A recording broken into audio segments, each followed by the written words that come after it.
मुंबईतील मातोश्री परिसरात रामरक्षा आंदोलनात सहभागी होण्यासाठी बॅनरबाजी करण्यात आलेली आहे। मी सध्या मातोश्रीच्या बाहेर आहे आणि या ठिकाणची जर दृश्य पाहिली तर आपल्या लक्षात येतं की मातोश्रीच्या बाहेर आपण पाहतोय की रामरक्षा महाआरतीचा बॅनर लागलेला आहे आणि रामद्रोह हिंदूद्रोह म्हणजे देशद्रोह असा आशय या बॅनरवर आहे।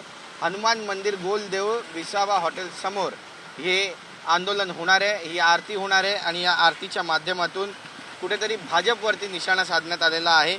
भाविकांनी दान केलेली रक्कम भाजप पक्ष फोडण्यासाठी वापरत असल्याचा गंभीर आरोप उद्धव ठाकरे यांनी केलेला आहे।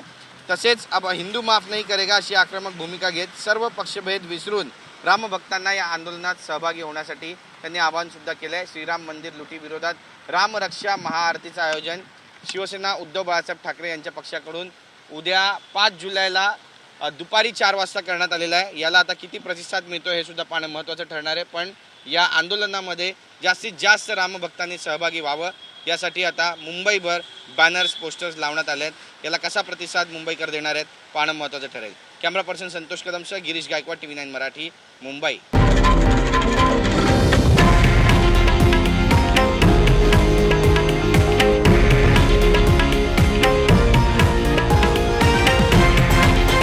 हे आहे देशातील नंबर 1 न्यूज नेटवर्क आणि आपण पाहत आहात TV9 मराठी, एकमेव।